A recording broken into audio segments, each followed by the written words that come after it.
بسم اللہ الرحمن الرحیم۔ السلام علیکم۔ ایک شخص دربار رسالت میں حاضر ہوا اور دوسرے شخص پر دعویٰ کر دیا کہ اس نے میرا اونٹ چوری کر لیا ہے، اور وہ 2 گواہ بھی لے آیا۔ ان دونوں نے گواہی بھی دے دی۔ نبی اکرم صلی اللہ علیہ وسلم نے اس کے ہاتھ کاٹنے کا ارادہ فرمایا تو مدعی علیہ نے عرض کیا کہ یا رسول اللہ، آپ اونٹ کو حاضر کریں، حکم دیں اور اونٹ سے پوچھ لیجئے کہ اصل حقیقت کیا ہے۔ میں اللہ کی رحمت سے امید کرتا ہوں کہ وہ اونٹ کو بولنے کی قوت عطا فرمائے گا۔ چنانچہ حضور صلی اللہ علیہ وسلم نے اونٹ کو حاضر کرنے کا حکم دیا۔ اونٹ آیا۔ حضور صلی اللہ علیہ وسلم نے فرمایا، اے اونٹ، میں کون ہوں اور یہ ماجرا کیا ہے؟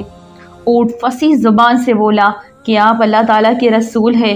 حقاً حقاً یا رسول اللہ، اس میرے مالک کا ہاتھ نہ کاٹیے، کیونکہ مدعی منافق ہیں اور دونوں گواہ بھی منافق ہیں۔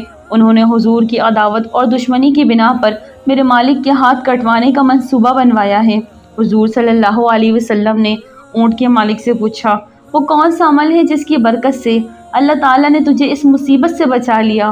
عرض کیا، حضور، میرے پاس کوئی بڑا عمل نہیں ہے، لیکن ایک عمل ہے، وہ یہ کہ اٹھتا بیٹھتا میں حضور کی ذات گرامی پر درود پاک پڑھتا رہتا ہوں۔ حضور صلی اللہ علیہ وسلم نے فرمایا، اس عمل پر قائم رہے، اللہ تعالیٰ تجھے دوزخ سے یوں بری کر دے گا جیسے تجھے ہاتھ کٹ جانے سے آج بری کیا۔ سبحان اللہ۔ اور نزیحت المجالس میں اتنا زیادہ ہے کہ حضور صلی اللہ علیہ وسلم نے اسے فرمایا، اے میرے پیارے صحابی، جب تو پولیس صراط پر گزرنے لگے گا تو تیرا چہرہ یوں چمکے گا جیسے 14ویں رات کا چاند چمکتا ہے۔ حضرت عائشہ صدیقہ رضی اللہ تعالی عنہا فرماتی ہیں، ایک مرتبہ حضور صلی اللہ علیہ وسلم نے کسی شخص کی آواز سنی تو آپ صلی اللہ علیہ وسلم جلدی سے اٹھے اور گھر کے باہر اس کے پاس گئے۔ میں بھی دیکھنے کے لیے آپ صلی اللہ علیہ وسلم کے پیچھے گئی تو میں نے دیکھا کہ ایک آدمی اپنے ترکی گھوڑے کی گردن کے بالوں پر سہارا لگائے کھڑا ہے۔ جب میں نے غور سے دیکھا تو ایسا حضرت دھیا کلبی رضی اللہ تعالی عنہ ہیں، وہ پگڑی باندھے ہوئے جس کا شملہ ان کے کندھوں کے درمیان لٹکا ہوا تھا۔ جب حضور صلی اللہ علیہ وسلم میرے پاس اندر تشریف لائے تو میں نے عرض کیا، آپ صلی اللہ علیہ وسلم بہت تیزی سے اٹھ کر باہر گئے تھے۔ میں نے بھی باہر جا کر دیکھا تو وہ حضرت دھیا کلبی رضی اللہ تعالی عنہ تھے۔ ان کی وجہ سے آپ اتنی جلدی کرنے کی کیا ضرورت تھی؟ حضور صلی اللہ علیہ وسلم نے فرمایا کہ تم نے انہیں دیکھا؟ میں نے عرض کیا، جی ہاں۔ فرمایا، یہ حضرت جبرائیل علیہ السلام تھے، انہوں نے مجھے کہا ہے کہ میں بنو قریظہ پر حملہ کرنے کے لیے چلوں۔ حضرت سیدنا مصعب رحمۃ اللہ علیہ بنی قریظہ کے بارے میں لمبی حدیث بیان کرتے ہیں، جس میں یہ بھی مضمون ہے کہ نبی کریم صلی اللہ علیہ وسلم بنو قریظہ تشریف لے چلے تو رستے میں نبی کریم صلی اللہ علیہ وسلم کی کئی مجلسوں میں گزر ہوا۔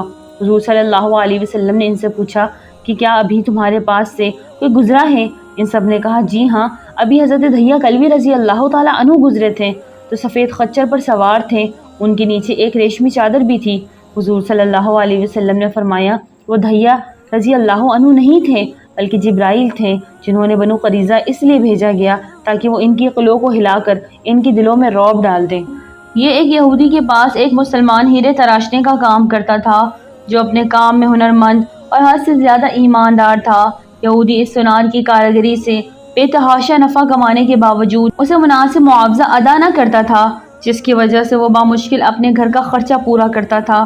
یوں ہی کام کرتے کرتے اس نے عمر گزار دی، اس کی بیٹی جوان ہو گئی، وہ اپنے قلیل آمدنی میں سے کچھ بھی جمع نہ کر سکا۔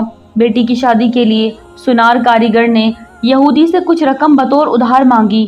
کروڑ پتی یہودی نے رقم دینے سے معذوری ظاہر کر دی۔ سونار اپنی قسمت کو برا بھلا کہتا ہوا گھر لوٹ آیا۔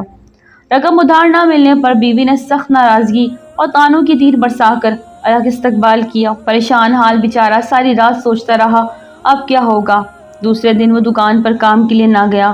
بعد میں یہود سونار کو بلانے پر جب وہ دکان پر پہنچا تو اس کے ہاتھ میں ایک پوٹلی تھی جو اس نے یہودی کے سامنے کھول کے رکھ دی۔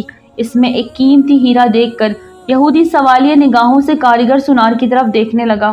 کاریگر بولا، مالک، یہ ہمارا خاندانی ہیرا ہے، اسے بیچنے کی اجازت نہیں، آپ اسے گروی رکھ کر مجھے کچھ رقم دے دیں، میں آپ کو رقم لوٹا کر اپنا ہیرا واپس لے لوں گا۔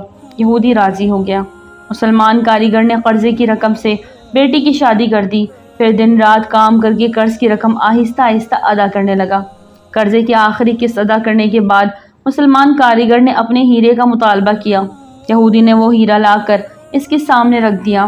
ہیرا تراشنے والے کاریگر نے ہیرا لے کر پانی میں رکھ دیا۔ دیکھتے ہی دیکھتے ہیرا گھل کر ختم ہو گیا۔ ہیرا تراشنے والے کاریگر نے کہا، مالک، یہ مصری کی ڈلی تھی جسے میں نے اپنے فن سے ہیرے کی اس طرح سے روپ دے دیا کہ آپ جیسا سنار بھی دھوکہ کھا گیا۔ آپ نے میری عاجزی اور درخواست پر قرضہ نہ دیا، جس کی وجہ سے مجھے یوں آپ سے رقم نکلوانی پڑی۔ میں مسلمان ہوں اس لیے بھاگا نہیں، آپ کی پائی ادا کر کے سرخرو ہو گیا۔ افسوس کہ آپ نے میری قدر نہ کی، اس لیے ملازمت چھوڑ کر جا رہا ہوں۔ کاریگر یہودی کو پریشان چھوڑ کر چل دیا۔ ناظرین، ویڈیو اچھی لگی تو لائک کریں، چینل کو سبسکرائب کریں اور دعا میں یاد رکھیں۔ السلام علیکم۔